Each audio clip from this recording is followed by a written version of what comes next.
આપણને આશીર્વાદ મળે એટલા માટે કથામાં નિત્ય ઉપસ્થિત પરમ પૂજ્ય સ્વામીજી મહારાજ આજ વિશેષ ઉપસ્થિતિ છે. જામનગરથી આવેલા પરમ પૂજ્ય બાપુશ્રી પૂજ્યશ્રી વિરાજમાન છે. માતાજી, અન્ય સ્વામીગણ, સાધુ સંતો, વિવિધ ક્ષેત્રના બધા જ અગ્રણીઓ, દાતાશ્રીઓ, એમના પરિવારજનો, મિત્તલભાઈ, વિજયભાઈ, એમની પૂરી ટીમ અને મારા શ્રોતાઓ સૌને વ્યાસપીઠ પરથી મારા પ્રણામ. જય સિયારામ. બાપ, છાપાઓમાં પણ બહુ જ સારી રીતે વૃદ્ધાશ્રમ વિશે પોતપોતાના અભિપ્રાયો આવે છે.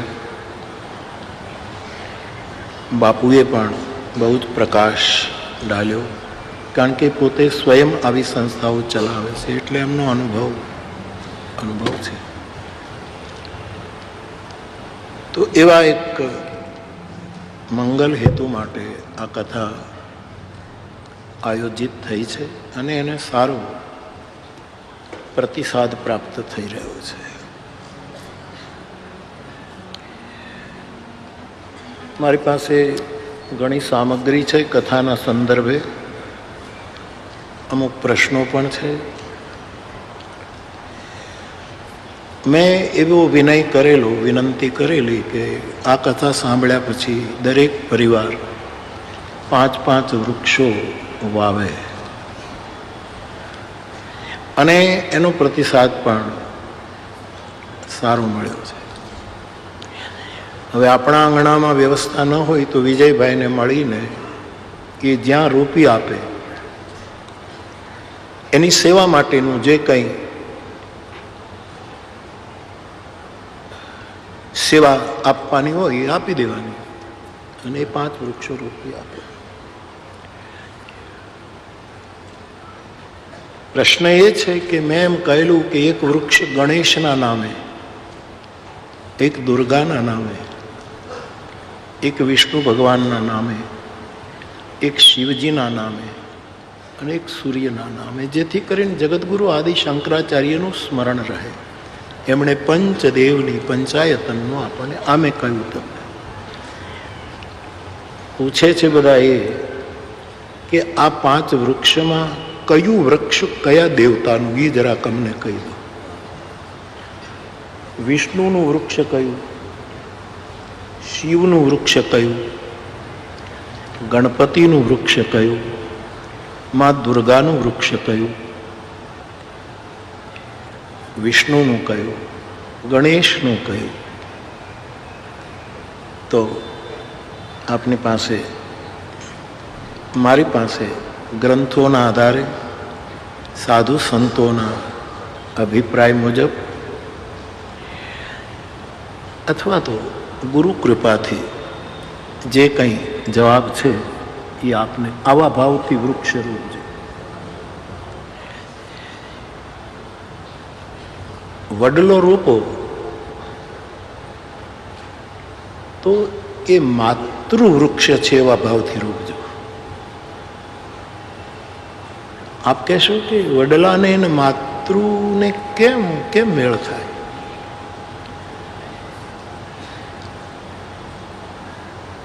મારે કહેવું છે કે હંમેશા કથા વડલાની નીચે ગવાણી છે. નીલગિરી પર્વત પર હોય, કૈલાસ પર હોય, પ્રયાગમાં અક્ષય વટનો છાંયો હોય કે તુલસીદાસજીનો વિશ્વાસ વટ હોય, કથા હંમેશા વટવૃક્ષની, અને કથા એ માં છે, એ દુર્ગા છે. લાબુ દાદા તો હવે નથી, જતા રહ્યા, પુરોહિત દાદા. નહીતર એમ કહેતા કે યા દેવી સર્વભૂતેષુ કથા રૂપેણ સંસ્થિતા નમસ્તસ્યૈ નમસ્તસ્યૈ નમસ્તસ્યૈ. તો વડલો વાવો ત્યારે તમે એવો ભાવ કરજો કે આ માં દુર્ગા, માં ભવાની અથવા તો પોતાની માતા. અમે એક વડલો ચિત્રકૂટમાં વાવ્યો છે, એનું નામ જ સાવિત્રી વટ રાખ્યું છે. એટલે વડલાના વૃક્ષમાં આ દુર્ગા વટ છે, ભવાની વટ છે, પાર્વતી વટ છે, અથવા તો પોતાની માતાના નામે એમાં છે. વડ વૃક્ષ એ માતૃવૃક્ષ, કથાને કારણે. આમાં બહુ શાસ્ત્રોને ગોતવા નહીં જતા, થોડુંક ક્વચિદન્ય તોપી હોય છે. અને ઉત્તર રામચરિતકારે બહુ સરસ ખુલાસો કર્યો કે જ્યારે કોઈ પણ જગ્યાએથી પ્રમાણ ન મળે ત્યારે પ્રમાણમ અંતઃકરણ પ્રવૃત્તય, સાધુના અંતઃકરણની પ્રવૃત્તિને પ્રમાણ માનવામાં આવી છે. તો સાધુ સંતોએ જે કહ્યું હોય એ પણ એક મોટું પ્રમાણ છે. તો હું મારી જવાબદારીએ કહું છું કે વટવૃક્ષ એ માતૃવૃક્ષ છે, કારણ કે કથા વૃક્ષ છે, એટલા માટે માતૃવૃક્ષ. પીપળાનું વૃક્ષ એ વિષ્ણુ વૃક્ષ છે. અશ્વત્થ સર્વવૃક્ષાણામ મહર્ષિણામ ચ નારદ. ગીતામાં ભગવાન કૃષ્ણ કહે છે, અર્જુન, વૃક્ષોમાં પીપળાનું વૃક્ષ એ મારી વિભૂતિ છે. એટલે પીપળાના વૃક્ષને આપણે વિષ્ણુ રૂપ ગણીએ છીએ, બ્રહ્મ રૂપ ગણીએ છીએ. તો પીપળો વાવો તો તમારે આંગણામાં કે જ્યાં વ્યવસ્થા હોય ત્યાં અમે વિષ્ણુની સ્થાપના કરી છે. વડલો વાવો તો એવો ભાવ રાખજો કે અમે મા દુર્ગાની સ્થાપના કરી છે.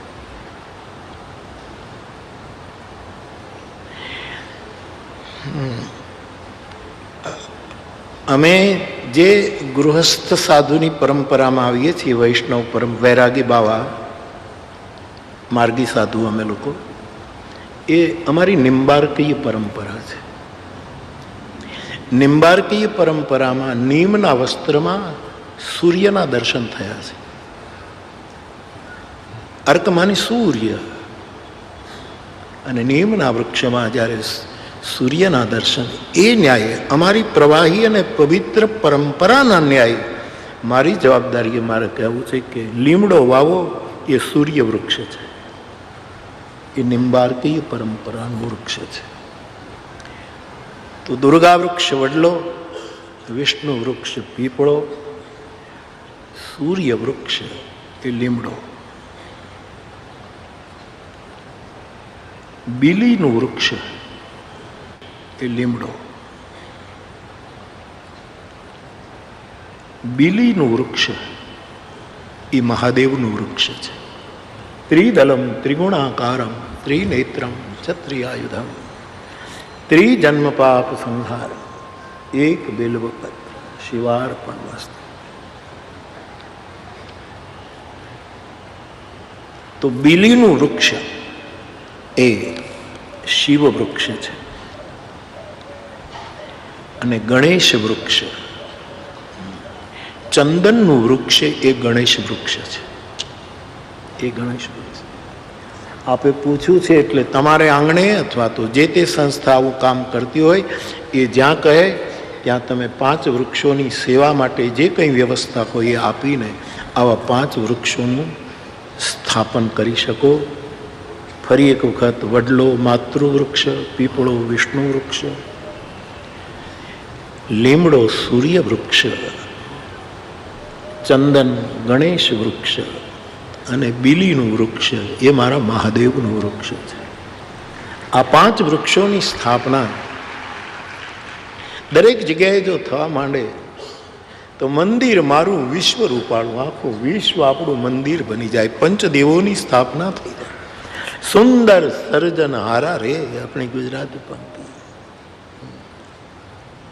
આજે અખબારમાં પણ છે, મને પણ તારીખનો ખ્યાલ હતો ને મિત્તલભાઈએ પણ સ્મરણ કરાયું આજે આપણા એક સમર્થ ગુજરાતી સાહિત્યના સમર્થ કવિ, જેણે પદ્યમાં એની તમામ વિધાઓમાં પ્રવેશ કર્યો, એવા એક સર્જક રપા રમેશ પારેખનો દિવસ છે.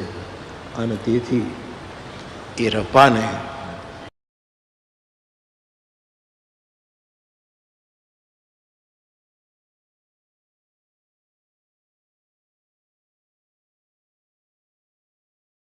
અનુકૂળ મોકલી છે. તુષારભાઈ શુક્લએ પણ એક કવિતા મોકલી છે. મિત્તલભાઈ પોતે પણ કવિતા લખે છે. મિત્તલભાઈ તો કેટલું છે આનામાં એ જ ખબર પડતી નથી આપણે.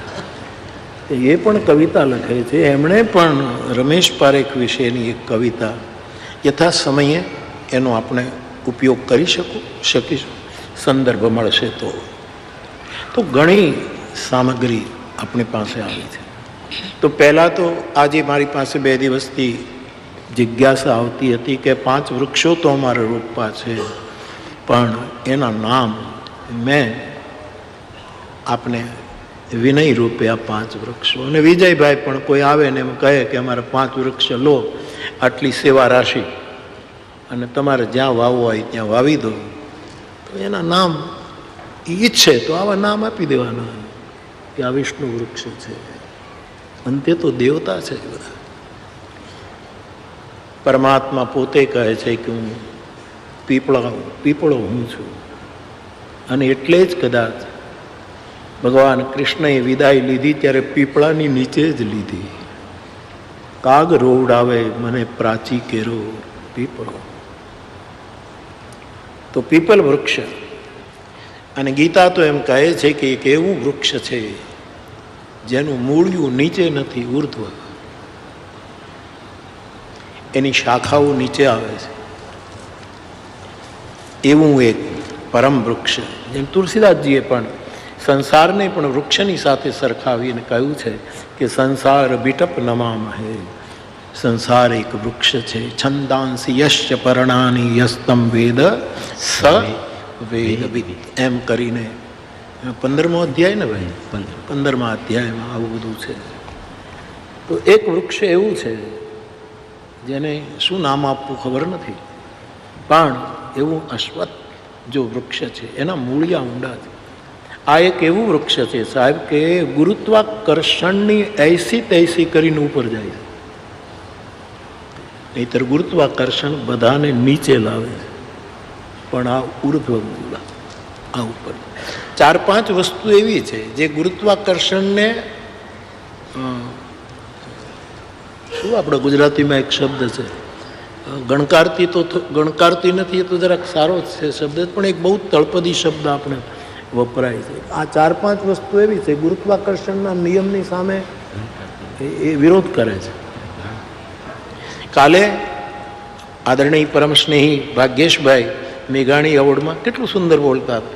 એણે એક વાત કહેલી જે કાલે હતા, એને ખબર છે કે આમ પાણી આપણે આમ નીચે નાખીએ તો પાણી તો નીચે જ જાય ને, ધરતી એને ખેંચે છે, બરાબર, વરસાદ નીચે જ આવે.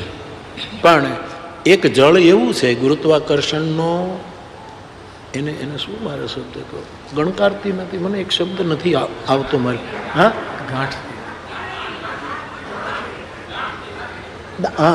ગાંઠતી નથી. હા, ગાંઠતી શબ્દ એ આપણો શબ્દ છે, ગાંઠતી. હા, એને ગાંઠતી નથી. બહુ સરસ. એ નિયમને સ્વીકારતી નથી. અને કાલે જ ગુરુજી પણ બેઠા હતા, શાહબુદ્દીન બાપા, તો એમણે એમ કહ્યું કે નાળિયેરીમાં જે પાણી જાય છે એ આમ બીજું બધું પાણી આમ તમે કરો તો નીચે જ જાય, પણ નાળિયેરીનું પાણી એ ઉપર જાય છે સાહેબ, ગાંઠતું નથી. ગાંઠતું એ બહુ બહુ સાચી વાત છે. પણ મારે આપને કહેવું છે કે એક તો મૂળ ભલે જમીનમાં હોય પણ બધાને ગુરુત્વાકર્ષણથી વિરુદ્ધમાં ઉપર લઈ જાય છે. એટલે મૂળને યાદ કરજો, એ મૂળિયું આપણને ઉપર લઈ જશે. જે મૂળને ભૂલી ગયા છે એ કોઈ દિવસ પ્રગતિ કરી શક્યા નથી. તો મૂળ અને જળ. ત્રીજું પળ. પળ આપણને ઉપર લઈ જાય. કોઈ સાધુનો એક પળનો સંગ મને તમને જે અધોગતિ પામનારા આપણે આપણું ઉર્ધ્વ ગમન કરી દે. તુલસી કહે એક ઘડી આધી ઘડી આધી મેં પુનઃ આધ તુલસી સંગત સાધુ કી કટે કોટી અપરાધ. અને અગ્નિ નય સુપથારાય અસ્મિન ઉપનિષદની દ્રષ્ટિએ જઈએ તો કોઈ પણ પ્રકાશને આપણે મીણબત્તીને આમ કરો તો પણ જ્યોતિ ઉપર જ જાય. એ ગાંઠતી નથી ગુરુત્વાકર્ષણ. ગમે તેવું તમે કરો પણ જ્યોત. અને તેથી જ મેં વચ્ચે પણ કહ્યું અગ્નિ મિલય પુરોહિત. વેદ શરૂ થાય છે અગ્નિ, અગ્નિ શબ્દ બ્રહ્મથી. તો અગ્નિ એ પણ ગુરુત્વાકર્ષણને ગણતી નથી. અને પળ એવી પળ આવે, જેટલા જેટલા બુદ્ધ પુરુષોને જાગૃતિની પળ આવી છે તો આપણને આશ્ચર્ય થાય. કોકને આમ એક પાંદડું ખર્યું અને ઉર્ધ્વગમન થયું. કોક પાણી ભરવા જતું હતું અને પાણીનો ઘડો બહાર નીકળ્યો અને ઘડો ફૂટી ગયો તો કૂવાનું આકાશ, ઉપરનું આકાશ, ઘડાનું આકાશ એ બધું જ સંયુક્ત થઈ ગયું અને એ પળે ઉર્ધ્વગમન કર્યું. એને પ્રાપ્તિ થઈ. ઓશો એમ કહે છે કે મને જબલપુરમાં કે કોઈ જગ્યાએ એક વૃક્ષની નીચે કે ગમે ત્યાં મારી પળ પાકી અને ત્યાં જ્યાં જ્યાં પેલું થયું હોય. અમારે તો હજી એક વખત જબલપુરમાં ઓશોના સ્મરણમાં કથા કરવી છે. એનું ગામ છે ત્યાં, એનું જન્મસ્થાન છે ત્યાં નજીક છે, પણ ત્યાં બહુ વ્યવસ્થા નથી. જબલપુરમાં એ ઘણું રહ્યા છે અને ત્યાં એને જાગૃતિ થઈ. એવું બધું ઓશોના જે ઉપાસકો છે, જે સેવકો, એ મને બતાવતા હોય. એટલે મેં હા પાડી છે કે 26માં જબલપુરમાં ફરી એક વખત એના સ્મરણમાં કથા કરી. એક તો અમે પૂનામાં કરી ઓશોના સ્મરણમાં માનસ નૃત્ય, અહીંયા વળી જોઈશું.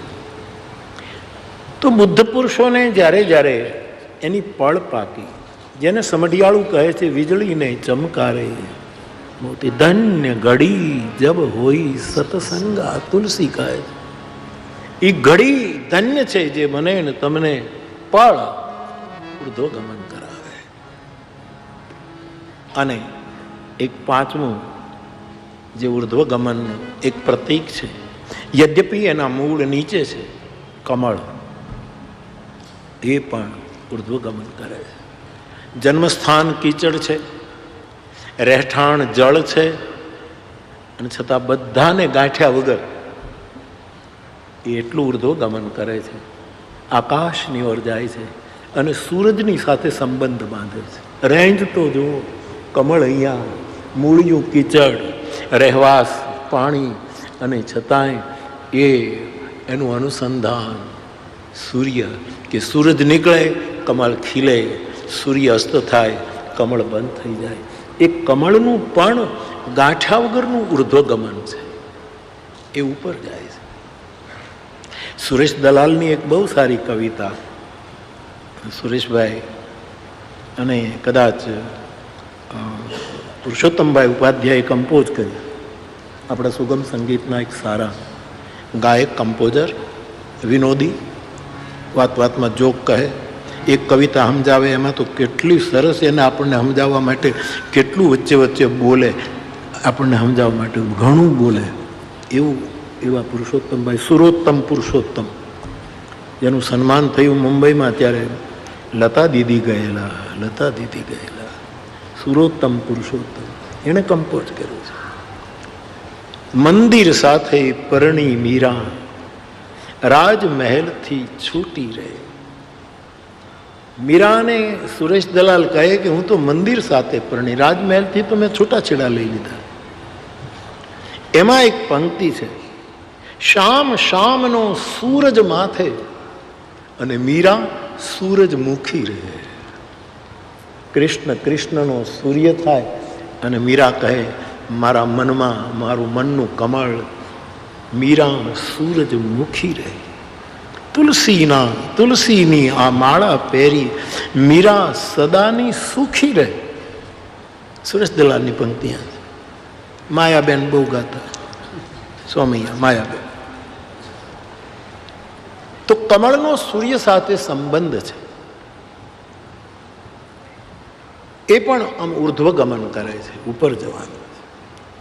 એક માણસ જેવો છે કે બહુ જ ઉર્ધ્વગમનની તમામ સંભાવના આપણામાં હોવા છતાંય ખબર નહીં, આપણે ક્યારેક સત્તાના ગુરુત્વાકર્ષણમાં નીચે આવીએ છીએ, ક્યારેક પૈસાના ગુરુત્વાકર્ષણમાં નીચે આવીએ છીએ, ક્યારેક પ્રતિષ્ઠા પ્રમાણપત્રો આપણને નીચે ખેંચે છે. સફરજન જેવા માણસો નીચે વહી આવે છે.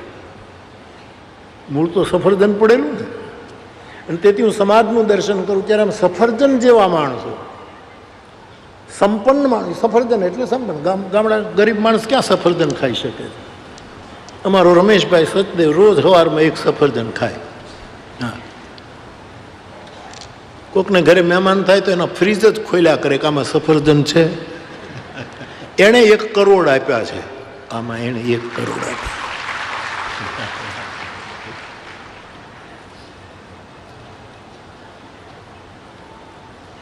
આપણને કેટલાક ગુરુત્વાકર્ષણો નીચે ખેંચે છે, નીચે આવીએ છીએ. પણ જે સત્સંગ કરશે એનું ઉર્ધ્વગમન થશે, એને ગુરુત્વાકર્ષણ કંઈ નહીં કરી શકે. તો વૃક્ષનું મૂળ જ્યારે પરમાત્માની વાત કરે, આ પંક્તિઓ મેં લીધી, એનો અર્થ વ્યાપકું એક બ્રહ્મ અવિનાશી. પરમાત્મા વ્યાપક છે, બ્રહ્મ એક જ છે, અવિનાશી છે, એ સચ્ચિદાનંદ છે, સતચેતન ઘન આનંદ. પરંતુ એને જોનારા ભક્તિભાવથી જુએ તો એને ભગવાન દેખાય, વેદાંત અને ઉપનિષદોથી જુએ તો એને બ્રહ્મ દેખાય, ગીતાના વચના પ્રમાણે જુએ તો એને અશ્વત્થ દેખાય. જીનકે રહી ભાવના જૈસી પ્રભુ મૂર્તિ તિન દેખી તૈસી. કૃષ્ણ સાક્ષાત બ્રહ્મ છે, પરમ બ્રહ્મ છે, પણ જેની જેવી દૃષ્ટિ એવા કૃષ્ણસ્તુ સાક્ષાત પરમા ભગવાન છે. કોઈ ભક્તો એ ભગવાન તરીકે, તો જેના હૃદયમાં જેવી ભાવના એવી એની મૂર્તિનું દર્શન થયું. તો આ 5 વૃક્ષોના દેવતા મારે આપને કહેવા હતા. અને આ જેના મૂળિયા ઊંચા છે એ વૃક્ષની સાથે કાલિદાસે તો વૃક્ષનો કેટલો મહિમા ગાયો સાહેબ, કેટલો. અમારે રામચરિત માનસમાં કેટલા વૃક્ષો છે તમે જુઓ, કેટલા વન છે. બાલકાંડ તમે ખોલો તો એમાં 2 વન આપને દેખાય, 3 વન દેખાશે. એક આમ્રવન, જ્યાં વિશ્વામિત્ર રામ લક્ષ્મણને લઈને જનકપુર ગયા અને જ્યાં એમણે ઉતારો કર્યો. અમરાઈ રહે ગયે રહે દેખન અમરાઈ, આમ્રકુંજ, આમ્રવન. આ વૃક્ષોનો મહિમા માનસે જે કર્યો. બીજું વન બાલકાંડમાં આપને મળશે, વિંધ્યાચલનું વન. વિંધ્યાચલ ગંભીર બન ગયું. પ્રતાપ ભાનુ જ્યારે મૃગયા કરવા નીકળ્યો અને વિંધ્યાચલના વનનો, ઈ વૃક્ષોનો, ઈ વનરાયનું વર્ણન તુલસીદાસજીએ કર્યું. ત્રીજું વન નૈમિષારણ્યમાં, નૈમિષનું અરણ્ય, જ્યાં મનુ અને શત્રુપાએ ધેનુમતી નદીને કિનારે બેસી અને બ્રહ્મની પ્રાપ્તિ માટે સ્તુતિ. તો બાલકાંડમાં તમને 3 વૃક્ષ સમૂહો મળશે. એક આમાનું વન, એક વિંધ્યાચલ વન અને નૈમિષારણ્ય. આ 3 વનનો પ્રધાનતઃ ઉલ્લેખ છે. અયોધ્યાકાંડમાં આપ જશો તો આ વૃક્ષારોપણની કેટલી આદિ પ્રવૃત્તિ, કેટલું વૃક્ષો તરફ આપણું જે આત્મીય સંબંધ છે, આ વૃક્ષ સંસ્કૃતિની કથા ચાલી રહી છે. આપણે ત્યાં સભ્યતા અને સંસ્કૃતિ 2 શબ્દ છે, પણ મને એવું લાગ્યા કરે કે સભ્યતા સારી છે, બહુ જ જરૂરી છે. સભ્યતાને આપણે વંદન, પણ સભ્યતા પણ જો સંસ્કૃતિનો સાથ છોડી દેશે તો સભ્યતા પ્રશંસનીય નહીં રહે. એને સંસ્કૃતિ સાથે જોડાઈ રહેવું પડશે. આ એક સમજવા જો. થોડા વર્ષો પહેલાં ક્યારે મને કોઈ કંઈ કટિંગ મોકલ્યું હતું કે કર્ણાટકના એક ધનાઢ્ય, આ બનેલો પ્રસંગ, ધનાઢ્ય માણસ પોતાના ડ્રાઈવરની સાથે ગાડી લઈને નીકળે છે અને એમાં અમુક વૃક્ષોના ઝુંડ એણે જોયા, એમાં સુગરીનો માળાઓ લટકતા હતા, સુગરીના માળાઓ લટકતા. હવે પહેલો માણસ ધનવાન એક બંગલો એણે બનાવ્યો હતો, બહુ મોટો મકાન બનાવ્યું, ભગવાનની કૃપા હતી. અને એ નીકળે છે વનમાં, અને સુગરીના માળા બધા આ રાજકોટમાં એ પણ સારું, ચકલીના માળા બહુ ઓલા ચકલીના પોષણ માટે જે વેચાય છે બધી જગ્યાએ, ફૂલછાપણી પ્રવૃત્તિમાં સામેલ થયું હતું, બધા જ એમાં જોડાયેલા હતા. એ બહુ સારી યોજના છે. ચકલી ઓલો સુગરીનો માળો તો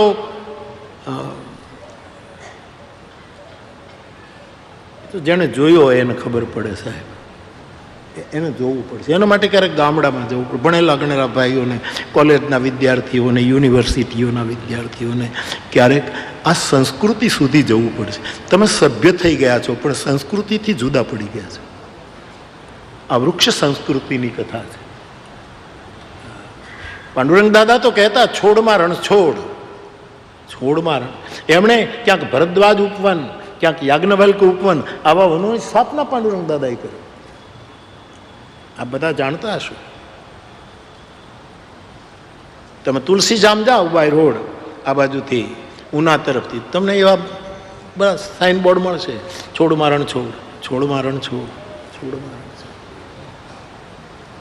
વટસ્ય પત્રસ્ય પુટે શયાનમ બાલમ મુકુંદમ મનસા સ્મરમ. કૃષ્ણના દર્શન આપણે ક્યાં કયા કે વડલાના પાંદડામાં અંગૂઠો પોતાના મોઢામાં ચૂસે છે. આ વૃક્ષોની સાથે, આપણું વૃક્ષ સંસ્કૃતિની સાથે આપણો એક બહુ જ મોટું સંબંધ છે.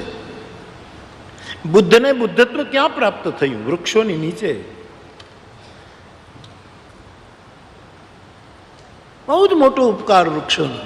તો પેલો ધનાઢ્ય છે, કર્ણાટકની આ વાત છે, અને એ સુગરીના માળા જોઈ ગયો છે, અને જેના ખેતરમાં એ ઝાડવામાં હતા માળા લટકતા હતા, એના રોડ ઉપર એણે ગાડી ઊભી રાખીને ડ્રાઈવરને કહ્યું કે પેલો એક માળો એક લઈ આવ ને, એક સુગરીનો, મારે આનો ઉપયોગ કરવો છે. આ કઈ રીતની ડિઝાઇન છે, આ કઈ રીતની ગોઠવણ છે, મારે મારા મકાનમાં આવું કંઈક રચવું છે, આ માળો લઈ આવ. ડ્રાઈવર નીચે ઉતરે છે અને જાય છે. યુવાન જેનું એ ખેતર હતું એમાં વૃક્ષો હતા, એને કહ્યું ભાઈ મારા શેઠને આ માળો જોઈએ છે, આ માળો એક આપો ને, સુગરીનો માળો ત્યાંથી લઈને આપો. પેલો યુવાન બહુ ગુસ્સે થયો કે શરમ નથી આવતી? પણ અમે આટલા બધા લટકે છે એમાંથી એક સુગરીનો માળો, કે એ સુગરીનો માળો હું તમને આપું તો એની એ સુગરીના બચ્ચાની માં ચણ લેવા ગઈ છે, એ ચણ લઈને પાછી આવે અને એ માળો અને એના બચ્ચાને ન જુએ ત્યારે એની કેટલી પીડા થાય છે. તમે સભ્ય છો પણ સંસ્કૃતિથી દૂર વયા ગયા છો. આવું મેણું માર્યું, કેટલું પરવું થાય. આ કોઈ ખરીદ વેચવાની વસ્તુ નથી.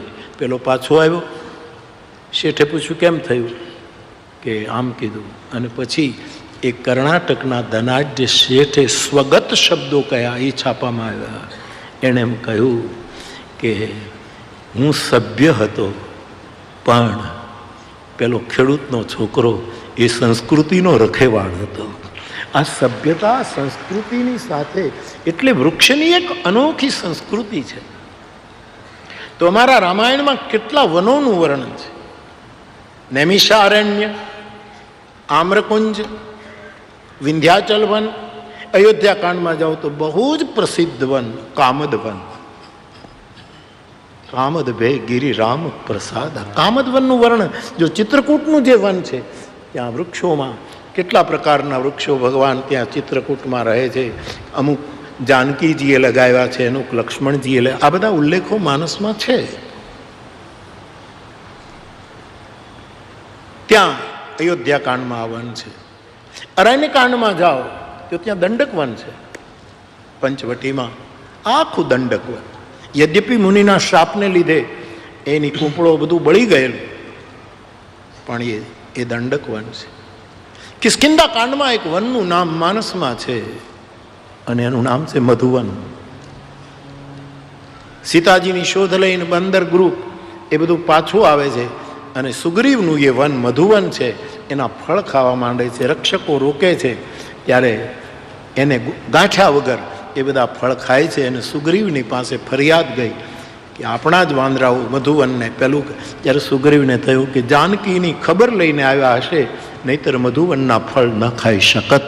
એમ કહીને ત્યાં મધુવનનો ઉલ્લેખ માનસમાં આવ્યો છે.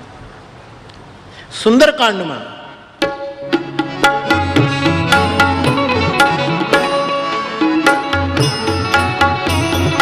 અશોક વન છે, પ્રસિદ્ધ અશોક વન, રાવણનું વન. શ્રી હનુમાનજીની આંખોએ વનના દર્શન કર્યા અને તુલસીદાસજીએ એની આંખ વાંચીને પછી છંદ લખી નાખ્યો. હનુમાનજીને આંખ વાંચી લીધી તુલસીએ કે આ મારુતિને શું દેખાઈ રહ્યું છે, અને આંખની લીપી વાંચી મારા ગોસ્વામીજીએ લેખની ઉપાડી અને એ વનનું આપણને દર્શન કરાવ્યું.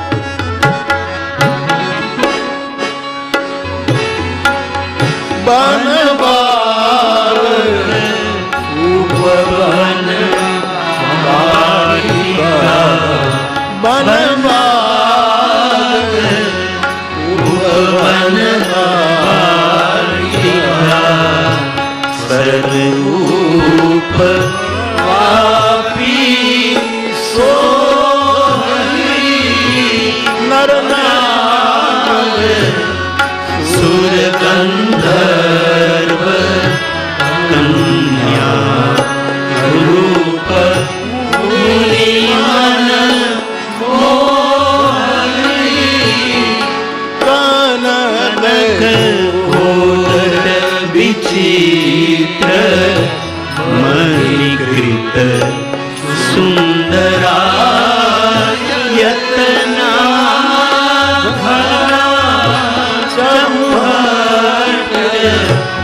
ભટ્ટ સુભટ્ટ વીર ચારુ પુર બહુવિધિ ગજવાદી હચર નિકર પરચર રથવરૂધની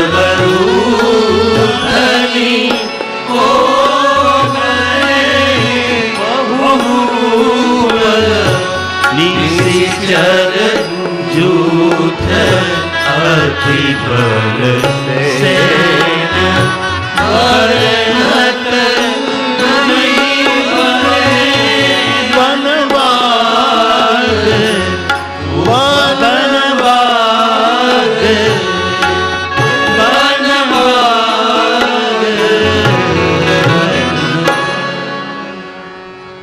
આપ સુંદરકાંડનો પાઠ કરતા હો છો, ત્યાં અશોક વનનો ઉલ્લેખ છે. લંકાકાંડમાં આમ તો આરીછ વાનરાઓ બધા લડે છે ત્યારે એની પાસે તો આયુધમાં વિટપ છે, વૃક્ષો છે, ઉપલ છે, પથરાઓ છે, મુષ્ટિકા છે, દાંત છે. આનાથી એ લોકો, એની પાસે બીજા કોઈ શસ્ત્રો નથી. આવા શસ્ત્રોથી ત્યાં પણ વિટપનો, વૃક્ષોનો, આટલા બધા વૃક્ષોનો ઉપયોગ હથિયાર તરીકે થયો હોય લંકાકાંડમાં, તો એનો અર્થ હશે કે લંકામાં ખૂબ વનરાઈ હોવી જોઈએ. અને સીતા એલિયા અમે કથા કરવા ગયા, કોલંબોમાં પણ અમે કથા કરી. માં જાનકીને જે અશોક વનમાં રાખ્યા ત્યાં અમે કથા કરવા ગયા, ત્યારે અમે જોયું કે પહાડો ને વૃક્ષો આ બધા વનરાય લંકા. પણ લંકાનું વન એક વિશેષ વન છે અને એ વનનું નામ છે આનંદ કાનન. એ કાશી માટે વપરાયેલો શબ્દ છે. કાશી શું છે? આનંદ કાનન, આનંદનું વન. મધુસૂદન સરસ્વતીજીએ તુલસીના રામચરિત માનસ પર પોતાનો અભિપ્રાય વ્યક્ત કર્યો ત્યારે એમ કહ્યું, બહુ સુંદર સંસ્કૃતમાં એમણે પોતાનો અભિપ્રાય વ્યક્ત કર્યો, આનંદ કાનને અસ્મિન, એમ કહીને. કાશી એ આનંદ વન છે, આનંદનું વન છે કાશી. હવે આપને એમ થાય કે તમે લંકાકાંડને આ આનંદ કાનન સાથે કેમ સરખાવો? જ્યાં શિવ અને પાર્વતી રહે એ આનંદ કાંડ છે. અને લંકાકાંડનો શરૂઆત કરી ત્યારે તુલસીદાસજી કહે છે, મુક્તિ જન્મ મહિખાન, હા, લવ નિમેષ પરમાણુ જુગ બરસ કલ્પ સર, ચંડ ભજસીન મનતે રામ કાલ જાસુ કો દંડ. અને લંકાકાંડમાં ભગવાન શિવની સ્થાપના થાય છે. એટલું જ નહીં, ભગવાન મહાદેવ યુદ્ધના દર્શન કરવા માટે પણ રણમેદાનમાં હાજરી પુરાવે, તો ત્યાં શિવજીની ઉપસ્થિતિ છે. અને તેથી એ આનંદ કાનન છે, લંકાકાંડ એ આનંદ કાનન છે. એ શિવ રહે, એ રામ હોય ત્યાં અયોધ્યા, સીધી વાત છે. જ્યાં રામ ત્યાં અયોધ્યા, જ્યાં શિવ તત્વ છે તે આનંદ કાનન. અને ઉત્તરકાંડમાં તો 4 વૃક્ષોની મેં આપને વાત કરી જ્યાં કાગભસુંડીજી સાધના કરે છે. તો મારે કહેવું છે કે વિષયને અનુરૂપ જે આપણે આ વિષય પકડ્યો છે એમાં માનસ સદભાવના, એમાં વનની બહુ જ મહિમા, વનશ્રીની બહુ જ મહિમા, એટલી જ મહિમા વૃદ્ધોની કરી છે રામચરિતમાનસ. વૃદ્ધોની કેટલી મહિમા, કેટલા વૃદ્ધો હું તમને ગણાવું, આટલા વૃદ્ધોનો મહિમા રામાયણમાં છે. આ માનસ, આજે સદભાવના વૃદ્ધાશ્રમ, એમાં કેટલા વૃદ્ધો છે. બાલકાંડમાં આપણે જોઈએ તો આપણને કોણ કોણ વૃદ્ધ મળશે. એક તો એ વૃદ્ધ આપણને મળશે, સત્યકેતુ નામનો રાજા વૃદ્ધ થયો, જે પ્રતાપ ભાનુનો પિતા છે. એને વૃદ્ધાવસ્થા આવી પછી પોતાના દીકરાને રાજ સોંપી અને હરિહિત હેતુ પરમાત્માને માટે એમણે વનમાં, એ વૃદ્ધ છે. વૃદ્ધનો મહિમા સત્યકેતુ. વિશ્વ બેદિત એક કઈ કઈ દેશુ, સત્યકેતુ તહ બસઈ નરેશુ. બીજા વૃદ્ધ રામચરિતમાનસમાં બહુ જ વંદનીય વૃદ્ધ છે અને તે છે મહારાજ મનુ. હોકીને વિષય વિરાગ ભવન બસત ભા. ચોથી અવસ્થામાં, ચોથી અવસ્થા એટલે વૃદ્ધાવસ્થા. એ કેમ આવે ખબર ન પડે. ગુરુજી કાલે કહેતા હતા મેઘાણી એવોર્ડમાં, શાબુદ્દીન બાપા, એ કહેતા હતા કે બાપુ 85-86 વર્ષ થઈ ગયા, હા બહુ ધ્યાન રાખ્યું તો 86 થઈ ગયા. ઘણું ધ્યાન રાખ્યું કે ન થાય ન થાય, પણ તોય 86 થઈ ગયા. મેં ધ્યાન નથી રાખ્યું તોય 80 થઈ ગયા. બહુ સરસ મજા કરાવે. એ તો એમની વાત જ જુદી છે સાહેબ. બહુ સરસ.